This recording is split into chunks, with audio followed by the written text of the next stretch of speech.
UNTV News and Rescue Command Center in Quezon City. This is Y News. Tonight on Y News. President Rodrigo Duterte to sign Bangsamoro Organic Law this week following its ratification by the House of Representatives. Newly elected House Speaker Gloria Arroyo plans to appoint her allies to all positions in the Congress. And some senators expressed disappointment over the election of Pampanga Representative Gloria Macapagal Arroyo as the new House Speaker. Good evening. The proposed Bangsamoro Organic Law is now up for President Rodrigo Duterte's signature. This after the House of Representatives ratifies the bill earlier, in time for the President's self-imposed deadline of enacting it into law by Wednesday. The bill is supposed to be signed by Duterte during his third SONA, but this did not happen, as the House failed to approve the measure following the leadership role. The Senate was able to ratify the reconciled version of the proposed bill before the SONA.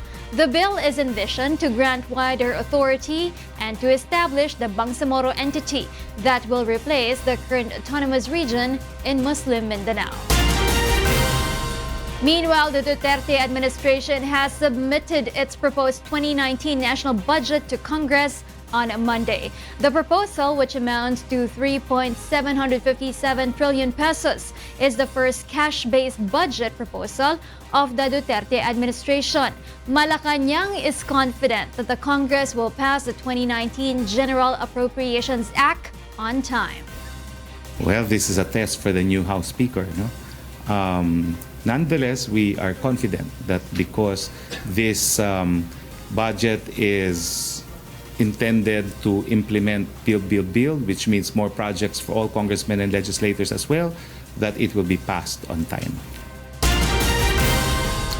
Newly installed House Speaker Gloria Arroyo is planning for a major revamp in the House of Representatives following the ouster of Congressman Pantaleon Alvarez. Here's why from Grace Casin. A day after her election as new House Speaker of the House, Pampanga Representative Gloria Arroyo is planning to implement a major revamp in the key congressional positions. Arroyo, earlier designated as interim members of the majority bloc Batangas Representative Rheena Abu, Bohol Representative Arthur Yap, Camiguin Representative Vrednil Castro, Iloilo Representative Arthur Defensor, and LP member Marikina Representative Miro Kimbo. Arroyo is now contemplating on who she will assign to a position of Majority Leader, which is currently occupied by Ilocos Norte Representative Rudy Fariñas. On her first day as House Speaker, she arrived early at the lower house to meet with Chinese businessmen. She also told media she is yet to reach out to ousted Speaker Pantaleon Alvarez. Ma'am, si Speaker Alvarez, nagkausap po ba kayo? No, haven't. Alvarez allies meanwhile say they are planning to form a minority group, though they assured to remain in support of the Duterte administration. Oriental Mindoro Representative Reynaldo Umali also says that the former House Speaker has no plan to appeal his ouster, given that Arroyo holds of the majority of the congressmen. He also believes that the ouster of Alvarez was because of his long-time rift with presidential daughter and Davao Mayor Sara Duterte Carpio. It will be pointless to insist, lest we damage more the institution. Davao 1st District Representative Carlo Nograles, on the other hand, says they are ready to defend the procedures they took yesterday amid criticisms of an alleged coup d'etat at the House plenary against Alvarez. There's nothing to correct. We stand by our position that the proceedings yesterday was valid, legal, and binding, period. Earlier, the group of Arroyo presided during the session. However, no roll call was held and Alvarez group was not in the plenary. Grace Casin, UNTV, News and Rescue, House of Representatives. Malacanang refuses to comment on reports that presidential daughter and Davao City Mayor Sara Duterte made the move to oust Congressman Pantaleon Alvarez as the House Leader. However, the palace surmises that a change in House leadership could have been due to the proposal of Alvarez to postpone the 2019 polls. Let's find out why from Rosalie Cos. Malacanang has repeatedly said that it will not meddle with the internal issues confronting its co-equal branches in the government. But when pressed by the media, presidential spokesperson Harry Roque says the change in the House leadership and the ouster of former Speaker Pantaleon Alvarez might have been caused by his recent proposal to postpone the 2019 midterm national elections to give way to the charter change. On Monday, tensions flared in the House when a number of Solons voted to replace Alvarez with Pampanga Representative Gloria Macapagal Arroyo just hours before the presidential State of the Nation address. Roque says the president himself is troubled and is opposing the idea of deferring the upcoming polls for the proposal to change the charter. As we said, at that point in March, there was no reason for anticipating that the House would change its leadership. I think really what changed is, I do not know. I'm now speculating. But even the president had problems with the call of the House Speaker on Noel. The sudden power shift in the House delayed Duterte's third SONA for more than an hour, but the palace refuses to provide any reaction or insights on its timing and manner. Malacanang also declines to address reports that the president wanted to walk out amid yesterday's conflict, as well as the allegation that presidential daughter and Davao City Mayor Sara Duterte was the one who urged the lawmakers to remove Alvarez and install Arroyo. The palace, meanwhile, assures it is ready to work with a new House Speaker Arroyo despite criticisms and opposition to her election. Congresswoman Gloria Macapagal Arroyo is now the House Speaker. We are, of course, able and ready to work with Speaker Arroyo. We have had very good relations with Speaker Arroyo. She was one of the staunchest supporters of the president during the elections. Rosalie Cos, UNTV News and Rescue, Malacanang. Some senators are disappointed over the election of Pampanga Representative Gloria Macapagal Arroyo as the new House Speaker.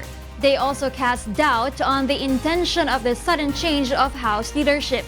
Aiko Miguel tells us why.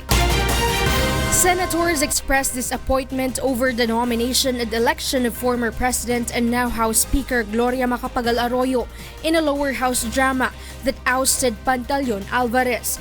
Senator J.V. Ejercito says it is unbecoming of a House Speaker to take her oath minutes before the President's State of the Nation address, as it appeared that she stole the limelight from President Rodrigo Duterte on his supposedly most important day of addressing the Filipino people. He adds that the actions of the congressman tainted the image of the House of Representatives with a missing maze and a microphone audio cut drama being broadcasted on live television. Ejercito recalled that the administration of then-President Arroyo can be likened to a roller coaster ride full of controversies and allegations of irregularities. The administration of GMA was hounded with yung legitimacy was always in question, no? Tsaka siyempre hindi rin naging maayos yun, marami ring scams, marami ring scandals. We can forgive but we will never forget the sins of the past, no? Senator Grace Poe, meanwhile, expresses dismay over Arroyo taking over as House Speaker, saying there could be someone better than her to lead the lower house. Nakalungkot kasi yung pinalitan niya, hindi na naman tayo sang-ayon doon, di ba? Pero wala na bang ibang mapagpipilian? Poe is also skeptical over the sudden shift of the House leadership, saying it casts doubts on the true intention of the government on whether it is serving the interests of the people or the interest of the selected few. She also advises the Filipino people to be vigilant and be reminded of the controversies that hounded the Arroyo administration, such as the Hello Garci scandal and Arroyo's further rise to power as Prime Minister should the shift to a federal form of government pushes through. Maaring magising na lang kayo, either patas ang kapangyarihan sa Pangulong binoto ninyo o siya na ang magte-take over bilang Prime Minister. In 2004, Arroyo defeated Senator Poe's father, late actor Fernando Poe Jr., a fraud-tainted presidential election. The lady senator also ran in 2016 but lost to President Rodrigo Duterte. Prior to Arroyo's election as House Speaker, Senate President Tito Soto on Monday said the Senate is ready to work with their counterparts in the lower house regardless who he or she is. Aiko Miguel, UNTV News and Rescue, Philippines. Outgoing Ombudsman Conchita Carpio Morales advises her successor not to succumb to pressure and to strictly monitor the cases investigated by the office as she prepares to retire on Thursday. Ray Pelayo tells us why. Outgoing Ombudsman Conchita Carpio Morales does not regret anything in all her 7 years of service as the government's lead graftbuster. Morales, set to retire on July 26, says all the cases she has approved and filed were based on the evidence that have been gathered and nothing was laced with bad faith. And though she refuses to name her personal preference among the names shortlisted by the Judicial and Bar Council, she hopes that her successor would strictly monitor the cases being investigated by the office. She also advises the next ombudsman not to succumb to political pressure. Well, I trust that the next ombudsman should be able to determine which should be given priority. Since Morales' appointment by former President Benigno Aquino III in 2011, among the biggest cases handled by her office was the plunder case against former President and now Pampanga Representative Gloria Macapagal Arroyo. The case stemmed on the alleged misuse of the 366 million pesos PCSO fund in 2008 to 2010. Morales believes they have strong evidence on the case, though it was dismissed by the Supreme Court in July 2016. The Sandigan Bayan was, I believe, correct in denying the moral to evidence. But when it got to the Supreme Court said the evidence was weak. A case is still pending in the Office of the Ombudsman against Arroyo, and Morales says it could still push through even if she is now elected as the new Speaker of the House. Kung speaker siya and meron siyang case which involves criminal and administrative adjudication, I think the case can go on. Morales also notes that the conviction rate of the cases they handled is 77%, and if there is no movement on the high-profile cases, she says it could only mean one thing. Paano mang makonvict, hindi naman tapos ang trial? The outgoing ombudsman also maintains she has no plans of entering the political arena after her retirement.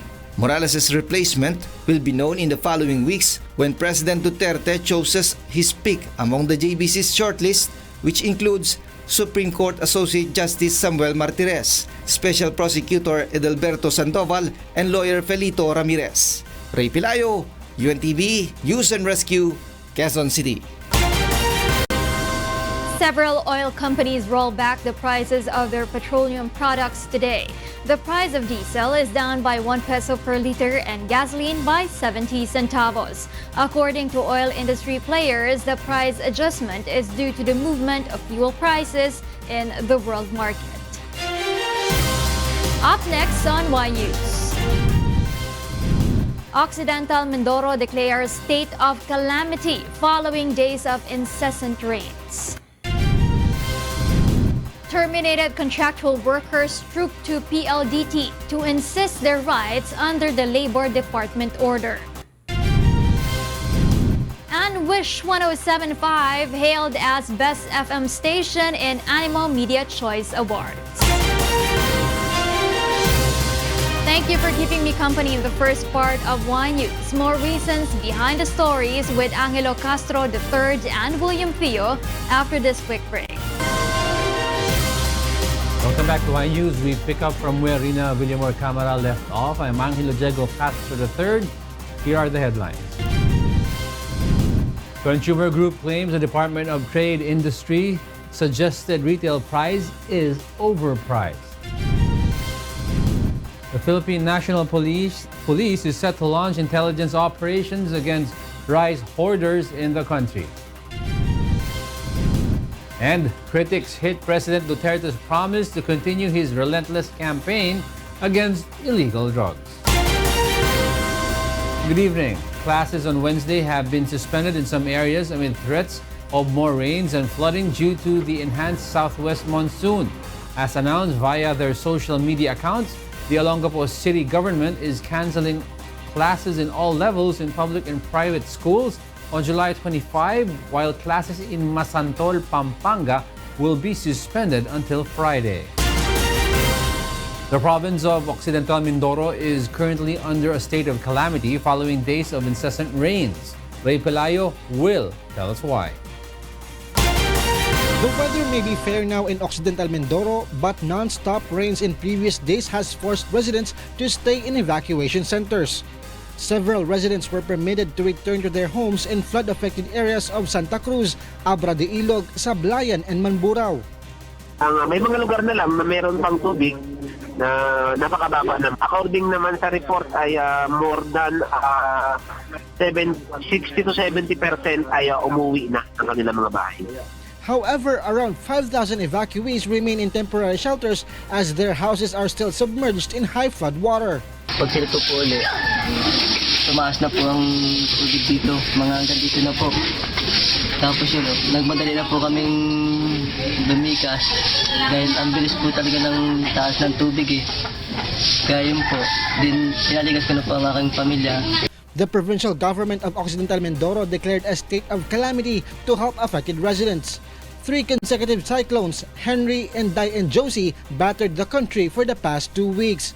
The weather systems left 4 dead in the town of Sablayan, identified as Nina Pernito and her 1-year child, due to a landslide, Jesse Manago, who was hit by a fallen tree, and 3-year-old Pinoy Edes, who drowned in a flood on Monday. The provincial government is conducting a post-calamity assessment to gauge the total amount of damage to properties and agriculture brought about by the previous cyclones and monsoon rains in the province. Vincent Arboleda, UNTV News and Rescue, Philippines. A consumer group claims that the suggested retail price issued by the Department of Trade and Industry is overpriced. Monokson tells us why. No amount of subsidy can help the poor if some businesses take advantage of their situation to make more money. I ask businesses to cooperate with us in charging a fair price. This is the appeal made by President Rodrigo Duterte to business owners during his 3rd State of the Nation address on Monday. But according to Laban Consumer Group President Vic Dimagiba, the President should first ask the Department of Trade and Industry to set fair prices in the suggested retail price it issues. Dimagiba claims that the recent SRP on canned meat and sardines is overpriced. Since January 2018, prices of canned sardines and meat have increased twice, reaching almost 2 pesos for corned beef and meatloaf and more than 1 peso for the sardines. Ang presyo po ng dilatang karne at ng sardinas ayon po sa aming pag-aaral sa data ay overpriced. Dahil mababa po ang presyo ng tamban sa sardinas at mababa ang presyo ng tin can, pwede pong i-offset ang pagtaas ng presyo ng beef meat. But the DTI says the SRP they set on basic goods undergo thorough investigation and scrutiny. Makikita naman natin sa market na yung presyo ng basic necessities and prime commodities, while it is not actually regulated, ay very stable siya. At kung tumaas man, hindi ganun kalaki ang pagtaas. DTI also warns businessmen not to jack up the prices of their products because they can be charged with profiteering. The agency also plans to issue an expanded SRP to cover more brands and to monitor the prices of goods in the local market. Mon Hokson, UNTV News and Rescue, Quezon City. The Philippine National Police will launch intelligence operations against rice hoarders in the country. PNP spokesperson Senior Superintendent Benigno Durana says they already have the list of rice traders who are manipulating rice prices in local markets. Durana, however, refuses to disclose the names so as not to preempt the operation. We have holdings, intelligence holdings, on who are these traders who are responsible in sabotaging our economy by hoarding rice and manipulating the prices of of rice in our country. We know that. But this time, it should be focused and deliberate. No? We will run after them. But first, we need to build our intelligence on how we can best neutralize their nefarious and greedy activities. President Rodrigo Duterte, in his State of the Nation address on Monday, warned the so-called rice hoarders, cartels, and their protectors to stop their illegal practices as he directed all intelligence agencies to unmask the perpetrators of the said economic sabotage. Thousands of contractual workers remain unregularized despite having a dialogue with the Philippine Long Distance Telephone Company or PLDT. Aiko Miguel tells us why. The contractual workers of the Philippine Long Distance Telephone Company or PLDT expressed frustration over the dismal results of their dialogue with the company. This morning, thousands of employees trooped to PLDT's office in Mandaluyong to face its officials over the regularization issue. But after hours of talks, the company still maintained its position to undertake proper validation of workers covered by the regularization order of the Department of Labor and Employment. According to the Union of PLDT's contractual employees, the telco seems to disregard DOLE's rate of execution issued last May, as well as the clarificatory order released last July 11. So parang ang treatment sa kanila, parang mag-a-apply sila. Ito ay mali sa sinasabi ng rate of execution. The PLDT insisted in a statement that it is yet to implement the order, as it is still in the process of identifying workers. The company also vows to exert efforts to legally resolve the issue while it awaits the decision of the Court of Appeals on the motion questioning the order. The workers' group, meanwhile, hopes that the Congress will heed President Duterte's appeal in his SONA to craft a law that will totally end the contractualization scheme. Our campaign against ENDO has resulted in the regularization of the more than 300,000 workers as of early this month. On May 1 of this year, I signed Executive Order 51, which sought to protect the workers' right to security of tenure. Read my lips. I understand that this does not satisfy all sectors. I share their sentiment. I truly do. That is why I add mine to their voices in asking Congress to pass legislation ending the practice of contractualization once and for all. Aiko Miguel, UNTV News and Rescue, Manila. Local ride-hailing company Hype strongly denies allegations that it was overcharging its passengers. Joanano tells us why. Hype Transport System Incorporated categorically denies accusation it is implementing a 2 peso per minute travel time charge to its passengers. Hype is among the newly accredited transport network company to operate in the country. Last July 18, the LTFRB issued a show cause order against Hype for allegedly overcharging its passengers. During today's hearing at the Land Transportation Franchising and Regulatory Board, Hype President Nicanor Escalante insisted they are only charging passengers an amount of 1 peso and 25 centavos and not 2 pesos. Hindi kami nag-implement ng 2 pesos. Dinedeny namin yan. Hype argues it submitted a letter last May asking the board to approve the said travel charge. And though they are yet to receive permission from the board, they rolled out the charge based on the ease of basing business law signed by President Duterte in May 2017. Under the LTFRB's approved fare structure for ride-hailing services, a flag-down rate will be charged depending on the type of vehicle. It also includes 14 pesos charge for each kilometer and ×2 surge. Yung original approval namin did not include the per minute charge dahil we always wanted to emphasize affordability of our fare to the riding public. Ganun pa man, when we were already trying to get on board TNBS operators and drivers, there was some resistance for them to join us because of the absence of a 2 peso per minute charge. The LTFRB wants to review the Hype's fare structure and decided to set another hearing on August 15. Despite complaints against high fares, Hype stresses it is imposing reasonable fares for their passengers. Joanano, UNTV News and Rescue, Quezon City. Some critics of the administration hit President Rodrigo Duterte's promise in his third SONA to have a more relentless and chilling campaign against illegal drugs.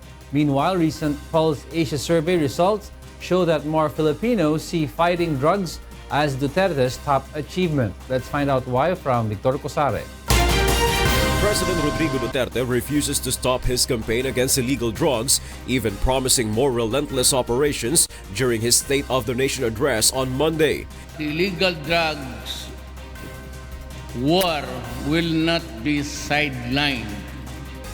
Instead, it will be as relentless and chilling, if you will, as on the day it began. He also takes a jab at human rights groups who criticize his campaign. If you think that I can be dissuaded from continuing this fight because of our demonstrations, your protests, then you got it all wrong. Your concern is human rights. Mine is human lives. But his staunch critic, detained Senator Laila de Lima, questions the president's statement on giving value to human lives, saying this rings hollow with the large number of fatalities under the government's war on drugs. She also expresses alarm over the promise of unyielding efforts to curb illicit drugs without saying towards whom, since he has not been relentless so far to drug lords. But despite the criticisms, a large number of Filipinos believe that fighting drugs is the top achievement of the Duterte administration. According to the recent survey of Pulse Asia, 69% of Filipinos have said that eradicating the illegal drug problem is the most important accomplishment of the administration. 50% have identified the campaign against crime, 30% mentioned the salary increase for the uniformed personnel, while 28% cited the fight against corruption. National Police spokesperson, Senior Superintendent Benigno Durana, believes that most Filipinos see the positive results of the government's efforts despite criticisms from some sectors. We are improving it, intensifying our campaign against illegal drugs, plus. We became more transparent, we became more engaged, we uphold human rights and the rule of law. What else? What would you contribute? Victor Cosare, UNTV, News and Rescue, Philippines. The Wish 107.5 FM station receives another award. Leslie Longbowen will tell us why. The Animo Media Choice Awards for Best FM Radio Station is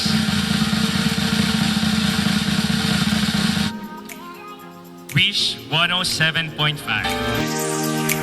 Wish 107.5 emerged as one of the winners in the first Animo Media Choice Awards. Wish is the top choice among FM stations by the De La Salle Dasmariñas Alumni Association. Wish FM was voted because the alumni believe that they are being entertained by Wish FM, and like La Salle Dasmariñas, it represents our values. Wish 107.5 is known for its innovations in FM broadcasting. These include the FM booth on wheels, the Wish Bus, that provides free entertainment on the road. Wish is also the leading FM YouTube channel in the country, with over 3 million subscribers and over 1 billion views. The YouTube channel contains the Wish-clusive videos of local and international artists.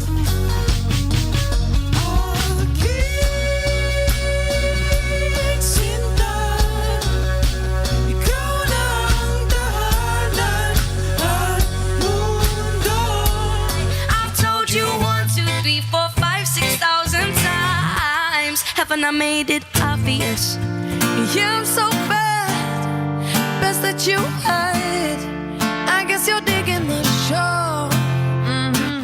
Wish Wish 1075 also incorporates public service in its projects. These include Wish Granting and the Wish Music Awards that help the winners' beneficiaries. I'd like to thank DLSU Dasma for this recognition, and especially since Wish is just a baby station, it's just overwhelming that we actually were able to get Best FM Station.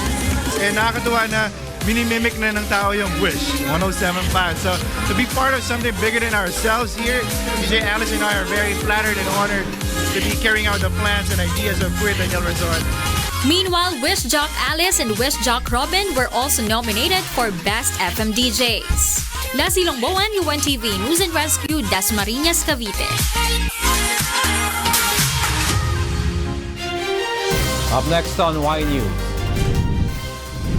Chinese President Xi Jinping orders thorough investigation into illegal rabies vaccine case. Greece seeks international assistance amid raging wildfires. And Argentine experts unearth fossils of believed to be the planet's largest dinosaur. And those are the reasons behind the stories in the second part of our newscast. Y News returns with William Thio. I'm Angelo Castro III. Good evening. To complete the most significant news for this day, Y News continues. Here are the top stories. Malacanang expects President Rodrigo Duterte to sign the Bangsamoro Organic Law this week following its ratification by the House of Representatives earlier. The president is supposed to sign the measure in time for his State of the Nation address on Monday, but the lower house failed to ratify the bill during its opening session. During his SONA, the chief executive pledged to sign the proposal after carefully reviewing its contents within 48 hours. Meanwhile, newly installed House Speaker Gloria Arroyo will implement a major revamp in the House of Representatives following the ouster of Congressman Pantaleon Alvarez. On her first day as House Speaker, Arroyo designated some of her allies as interim members of the majority bloc, including Camarines Sur Representative Rolando Andaya, Bohol Representative Arthur Yap, Minority Leader Danilo Suarez, Iloilo Representative Arthur Defensor, and Liberal Party member Marikina Representative Miro Kimbo. She also plans to replace Ilocos Norte Representative Rudy Fariñas, who is currently assigned as the House Majority Leader. Meanwhile, the allies of Alvarez assure they will remain supportive of President Duterte's policies, though they are planning to form a minority group. They also say that the former House Speaker has no plans to appeal his ouster. It will be pointless to insist, lest we damage more the institution. Some senators are raising their concerns over the installation of former President Gloria Macapagal-Arroyo as the new leader of the House of Representatives. Senator Grace Poe says there could be someone better than Arroyo to lead the lower house. She also advises the Filipino people to be vigilant and be reminded of the controversies that hounded the Arroyo administration, such as the Hello Garci scandal. Maaaring magising na lang kayo. Either patas ang kapangyarihan sa Pangulong binoto ninyo o siya na ang magte-take over bilang Prime Minister. Senator J.V. Erceto meanwhile says it is unbecoming of a House Speaker to take her oath minutes before the President's State of the Nation address, as it appeared that she stole the limelight from President Duterte. She also likened the administration of then-President Arroyo to a roller coaster ride, as it was full of controversies and allegations of irregularities. The administration of GMA was hounded with yung legitimacy was always in question, no?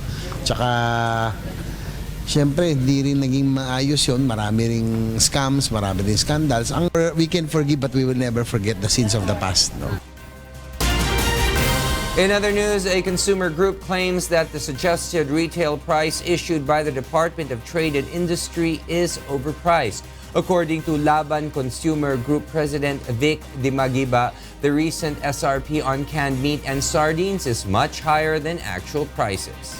Ang presyo po ng dilatang karne at ng sardinas ayon po sa aming pag-aaral sa data ay overpriced. Dahil mababa po ang presyo ng tamban sa sardinas at mababa ang presyo ng tin can, pwede pong i-offset ang pagtaas ng presyo ng beef meat. But the DTI says the SRPs they set on basic goods undergo thorough scrutiny. The agency also plans to issue an expanded SRP to cover more brands in the local market. Makikita naman natin sa market na yung presyo ng basic necessities and prime commodities, while it is not actually regulated, ay very stable siya. At kung tumaas man, hindi ganun kalaki ang pagtaas. Some critics of the administration hit President Rodrigo Duterte's refusal to stop his campaign against illegal drugs. Detained Senator Laila de Lima said in a statement that the promise of further intensified efforts to curb illicit drugs without saying towards whom is alarming. She also questioned the president's statement on giving value to human lives, saying this is contrary to the number of fatalities under the government's war on drugs. During Monday's SONA, the president vowed to continue his relentless campaign against illegal drugs and even took a swipe at the human rights groups who slammed his policy. The illegal drugs war will not be sidelined. Instead, it will be as relentless and chilling, if you will, as on the day it began. Sadly, I have yet to hear really howls of protest from the human rights advocates and church leaders against drug lordism, drug dealing, and drug pushing. Your concern is human rights. Mine is human lives. Meanwhile, the Philippine National Police or PNP is set to launch intelligence operations against rice hoarders in the country. According to PNP spokesperson Senior Superintendent Benigno Durana, they have already have the list of rice traders who are allegedly manipulating local rice prices. However, he refuses to disclose the names so as not to preempt the operation. The move comes after President Duterte's warning in his SONA against rice hoarders and cartels to stop their illegal practices. We have holdings, intelligence holdings, on who are these traders who are responsible in sabotaging our economy by hoarding rice and manipulating the prices of rice in our country. We know that, but this time it should be focused and deliberate. No? We will run after them, but first we need to build our intelligence on how we can best neutralize their nefarious and greedy activities.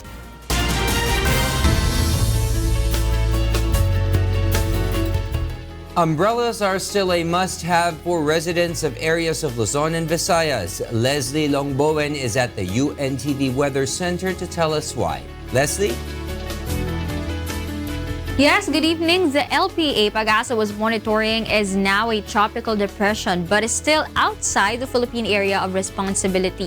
Meanwhile, southwest monsoon continues to affect Luzon and Visayas. This will bring occasional rains tomorrow over Metro Manila, Central Luzon, Calabarzon, Mimaropa, and Western Visayas. Cloudy skies with scattered rain showers and thunderstorms will also be experienced in Cagayan Valley, Bicol Region, and Eastern Visayas. Meanwhile, fair weather will prevail over the rest of the country.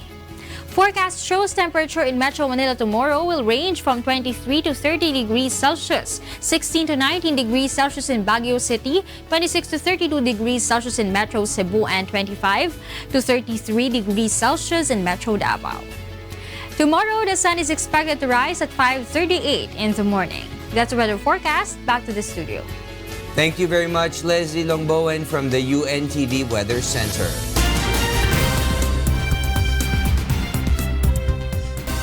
And for the news abroad, President Xi Jinping has ordered a thorough investigation into an illegal vaccine production case and serious punishment of those found responsible. According to orders, the State Council has set up a special working mechanism on the case and has sent an investigation team to the Jilin-based Changchun Changsheng Life Sciences Limited, producer of the defective rabies vaccines. The team will finish the investigation and other relevant work as soon as possible.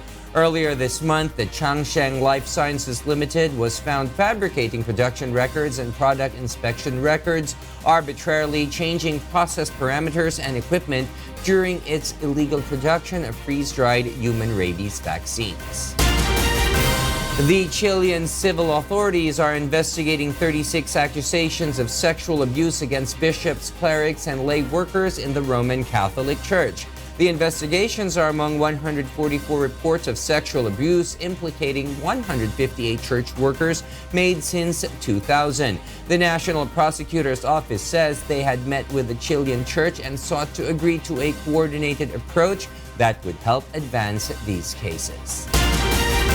Meanwhile, authorities are seeking international help as wildfires continue to rage across Greece. Meanwhile, vessels carrying migrants will be permitted to dock in Italian ports, but only for 5 weeks. Here's why from Beverly Saison. In Greece, forest fires raging across Greece have killed at least 6 people and injured dozens more, forcing the authorities to ask for international assistance. Hundreds of firefighters are battling the blazes and people have left their homes near the capital, Athens. Officials say a search and rescue operation is underway for 10 tourists who fled one of the fires in a boat. Prime Minister Alexis Tsipras cut short an official trip to Bosnia in order to help coordinate the response to the situation, which firefighters have described as extremely difficult. In Italy, migrant rescue ships will be allowed to dock until the European Union reaches a deal to distribute new arrivals. Foreign Minister Angelo Milanesi says Italy would continue to accept vessels for 5 weeks while the EU renegotiated its existing policy. Italy's new right-wing government has taken a hard line on migration. The country is the main point of entry for Africans coming to Europe by sea, but wants the burden of migrant arrivals to be shared among EU states. And in America, Canadian officials have identified the suspect in Sunday's deadly shooting in Toronto of Faisal Hussein, 29 years old. The Ontario Special Investigations Unit says it was releasing his name due to the exceptional circumstances of the tragic incident. A 10-year-old girl and an 18-year-old woman died after a gunman opened fire on a busy avenue in the Greektown district of Toronto. 13 others were injured in the rampage in Canada's largest city. The SIU, which looks into incidents involving police which result in death, adds that a post-mortem examination on the suspected shooter is scheduled for Tuesday. Beverly Saison, UNTV News and Rescue. In other news, a teenager leaves his home in Louisiana, USA to embark on a 40-day journey that would take him around the globe. Abby Valdez tells us why. Louisiana teenager Mason William Andrews departed Monroe, Louisiana on Sunday to begin a round-the-world journey in an attempt to become the youngest pilot to circumnavigate the globe. Andrews, who is 18 years and 4 months old, will have to cross every line of latitude and time zone in the world to beat out the current record holder, Australian Lachlan Smart, who is 18 years, 7 months, and 21 days when he completed his flight in 2016. The journey, which will take Andrews an estimated 40 days to complete and will involve crossing the Atlantic from Newfoundland to the Azores. The longest stretch of flying will be over the Pacific, where he'll go from Japan to Alaska over the course of some 15 hours. I'm going through every line of latitude, every time zone in the world, flying to Oshkosh today, and then I'll be departing to New York, crossing the Atlantic Ocean. It was hard to let go of him and let him get in that airplane, but Mason is totally confident that he can do this, and my heart is just going with him. Though the longest he's ever flown for is 7 consecutive hours, Andrews says he's confident. His extensive training on a flight simulator under reduced weather conditions has prepared him. He'll also be piloting a specifically outfitted single-engine Piper PA-32 lens. By completing his journey, Andrews, an aviation student at Louisiana Tech University, says he also hopes to raise money for Louisiana Med Camps, a local summer camp for children with special needs. Abby Valdez, UNTV News and Rescue, USA. Hundreds of golden retrievers gather in a field in Scotland. Meanwhile, Argentine experts believe they have unearthed the fossils of what could be the planet's largest dinosaur. Leslie Lamboan tells us why. 361 golden retrievers filled a field in the Scottish Highlands on Thursday. Video footage captured the mass gathering at Guisachan House in Tomich. According to the Golden Retriever Club, this year marks 150 years since the first time the Golden Retriever was bred. The sporting dog breed first originated in Scotland in the 19th century and was presented in England for the first time in 1908, according to Encyclopedia Britannica. Come on, noise! More than 150 snails slugged it out at the annual World Snail Racing Championships on Saturday. The gastropod games are held on top of a table which has a special damp cloth spread out on it. The snails are placed around the middle rim, and the first one to reach the outer circle is deemed the winner. A snail called Hosta was the eventual winner, so called as owner Joe Waterfield from the neighboring village of Grimston. The winner receives a silver tank card which is stuffed with lettuce leaves as a reward for the triumphant snail.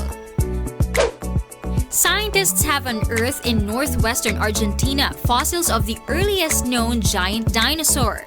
Researchers say the dinosaur named Inhentia prima, meaning the first giant, was up to 33 feet or 10 meters long and weighed about 10 tons, living about 210 million years ago during the Triassic period. Inhentia was an early member of a dinosaur group called sauropods that later included Earth's biggest terrestrial creatures, including the Patagonian behemoths Argentinosaurus, Rhedonatus, and Patagotitan. Leslie Longboan, UNTV News and Rescue. And those are the reasons behind the news. July 24, 2018, on behalf of Rheena, Villamor-Camara, and Angelo Castro III, I am William Thio. Because we need to know, we will always ask why. Good evening.